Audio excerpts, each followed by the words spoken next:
Değerli izleyicilerimiz, Almanya'da yeni bir dönem başladı. Koronavirüsle ilgili olarak artık herkes neredeyse aşı olmak zorunda. Evet, zorunluluk yok deniliyor ama gelinen noktada görüyoruz ki alınan kararlar, uygulama yöntemleri Almanya'da aşının zorunlu bir noktaya geldiğini gösteriyor. Bakın bununla ilgili hemen bir haberi sizlerle paylaşacağım. Almanya'da uzun süredir tartışılan işverenlerin çalışanlarına yönelik aşı sorgulaması konusunda hükümet ortakları anlaştı. Yaşlılar yurdu, yaşlı bakımı ve çocuk yuvaları gibi hassas iş yerlerinde çalışanların aşı yaptırıp yaptırmadıkları sorgulanabilecek. Federal Sağlık Bakanı Jens Spahn, hükümetin konuyla ilgili düzenleme yapacağını söyledi. Spiegel dergisine konuşan Spahn, hastanelerin uzun yıllardır hastalarla temas kuracak pozisyondaki çalışanlarının enfeksiyon hastalığını sorguladığını ve bunun yaygınlaştırılacağını kaydetti. Bakan, yaşlılar yurdundaki bir bakıcı aşılanmadığı için annesini koronadan kaybetmiş bir kişiye bu durumu nasıl açıklamayı düşünüyorsunuz dedi. Okul ve yuvalarda çocuklara yönelik karantina kuralını ise esnetmekten yana olduğunu belirten Spahn, maske takılan bir sınıfta enfekte olan öğrenci tespit edilmesi durumunda tüm sınıf yerine sadece onunla temas kuran ve yakında oturan öğrencilerin karantinaya girmesi gerektiğini ifade etti. Okullarda PCR testi uygulamasından yana olduğunu belirten Spahn, en uygun yöntemin ise Loli testi olduğunu söyledi. Yani bu lollipop gibi çocukların kendilerinin ağzına koydukları testlerden bahsediyor. Bunun yanı sıra değerli izleyicilerimiz, Almanya'da Robert Koch Enstitüsü verilerine göre son 7 günlük insidans 80.2'ye yükseldi. Yani Almanya'da koronavirüs vakası sayısı yükselmeye devam ediyor. En yüksek insidans Kuzey Ren-Vesfalya'da gözetlenirken bu eyaletle birlikte Bremen ve Hessen'de insidans ortalaması 100'ün üzerinde oldu. İnsidansın en düşük olduğu eyalet Saksonya, yine Robert Koch Enstitüsü verilerine göre 24 saatte 15.000 civarında yeni vaka tespiti yapıldı. Yine değerli izleyicilerimiz, Almanya'da günlük hayatını kaybeden insanların sayısı da artmaya devam ediyor. 15-20 civarında şu an ama önümüzdeki günlerde hayatını kaybeden insanların sayısının ve koronavirüse yakalanan insanların sayısının artması bekleniyor. Ben bu ekrandan defalarca anlattım. Daha önce de söyledim. Önümüzdeki aylarda doğal olarak vaka sayısı artacak dedim. Ama bu haberde bakın önemli olan nokta şu. İnsanların sağlıklarıyla ilgili bir durum var.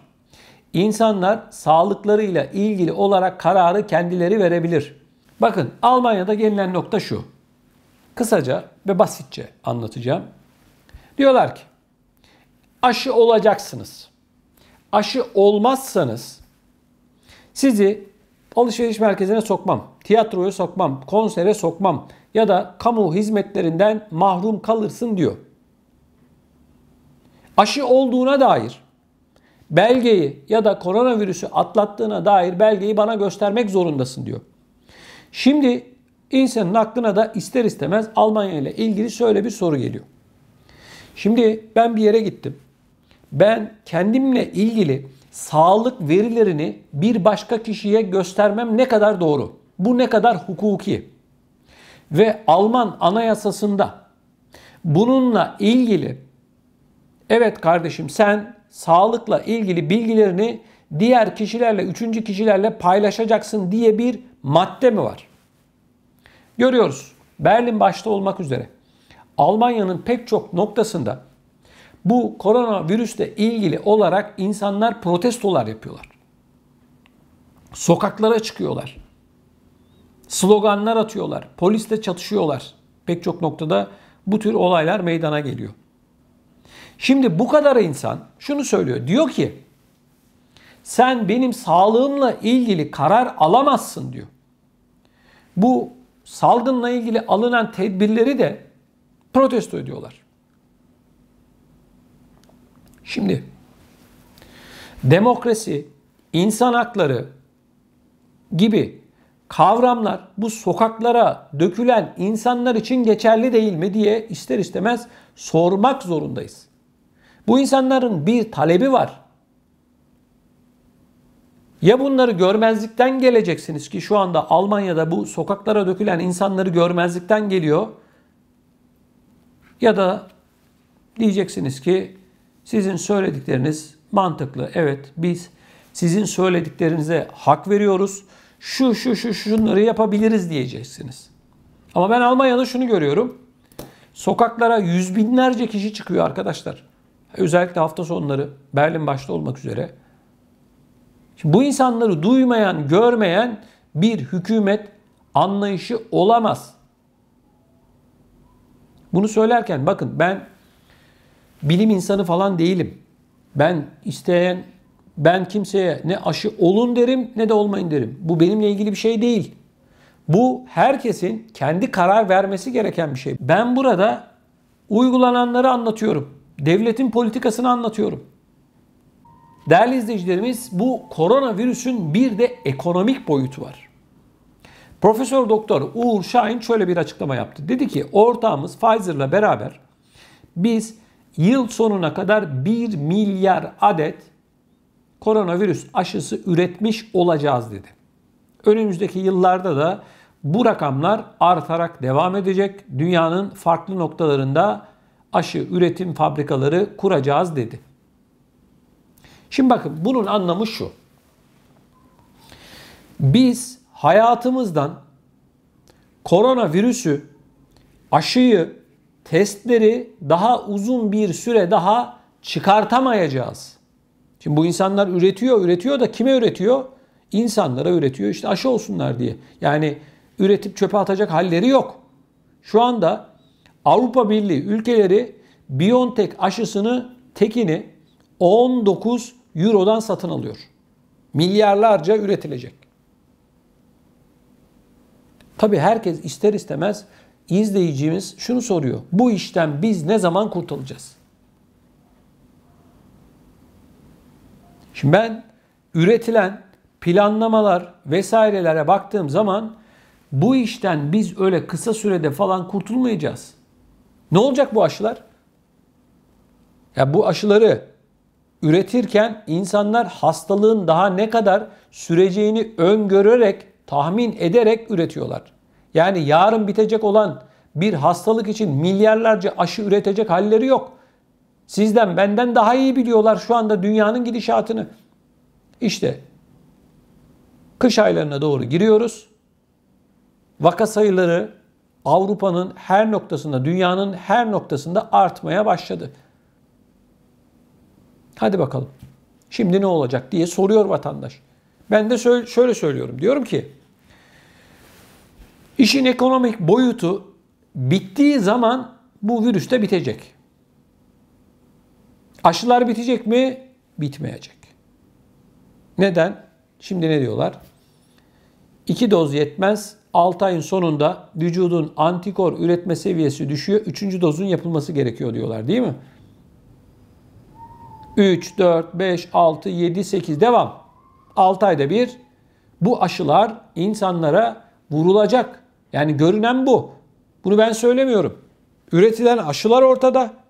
Açıklamalar ortada. Bilim insanlarının bizzat aşıyı üreten Profesör Doktor Uğur Şahin'in açıklaması var. Diyor ki 6 ayın sonunda antikor üretme oranı vücutta düşüyor. O nedenle aşının tekrarlanmasında fayda var diyor. Amerika Birleşik Devletleri'nde bununla ilgili karar alındı. 3. dozlar yapılıyor. Çocuklar için karar alındı. Aşılar çocuklara da yapılıyor. Avrupa'nın pek çok noktasında 12 yaşın üzerindeki çocuklar için karar alındı. Çocuklara da yapılıyor. Şimdi değerli izleyicilerimiz, bu aşı olup olmama mevzusunu anlatmıyorum ben. Sakın beni yanlış anlamayın. Ben bunu bilemem. Bunu herkesin kendisinin karar vermesi gerekiyor. Ben doktor değilim. Doktorunuzla görüşerek ya da bu olayla ilgili kendiniz karar vererek adım atmanız lazım ya da atmamanız lazım. Bunu ben bilemem. Ben işin perde arkasındaki olayları anlatıyorum. İşin ekonomik boyutunu anlatıyorum. Şimdi baktığımızda bundan 1 yıl önce bu yapılan açıklamalarla kıyasladığımda şimdiki açıklamaları insanlardan bir şeyler saklandı. Üçüncü dozdan hiç bahsettiler mi bundan bir yıl önce, bu aşılar çıkmadan önce? Hatta öyle şeyler vardı ki tek doz yeterli diyenler vardı. Şimdi değerli izleyicilerimiz, parası olan bastırıyor, aşıyı alıyor. Peki parası olmayan fakir ülkeler ne yapacak? Almanya şimdi 100 milyon doz aşı bağışlayacağını açıkladı. 100 milyon doz. 50 milyon kişiye aşı yapılacak demektir. Peki dünyanın şu anda en az 2 milyarı aşıya ulaşabilmiş değil. 2 milyar insandan bahsediyoruz. Afrika kıtasını düşünün. Adamlar yemeğe ekmek bulamıyor, aşıyla hiç uğraşamayız diyorlar. 19 euroya satılıyor tek bir doz. 19 euro. Nasıl alacak? Millet karnını doyuramıyor. Su yok, ekmek yok, aş yok, hiçbir şey yok. Neden bunu anlattım? Diyorlar ya doktorlar, herkesin dünyada, yeryüzünde aşı olması gerekiyor.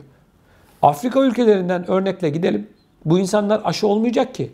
O zaman doktorların yapmış olduğu açıklamaya göre bu virüs de hiçbir zaman bitmeyecek. Çünkü Afrika kıtasında aşı yapılmayacak. Virüs de bitmeyecek. Habire dolaştıracaklar o zaman, yayacaklar.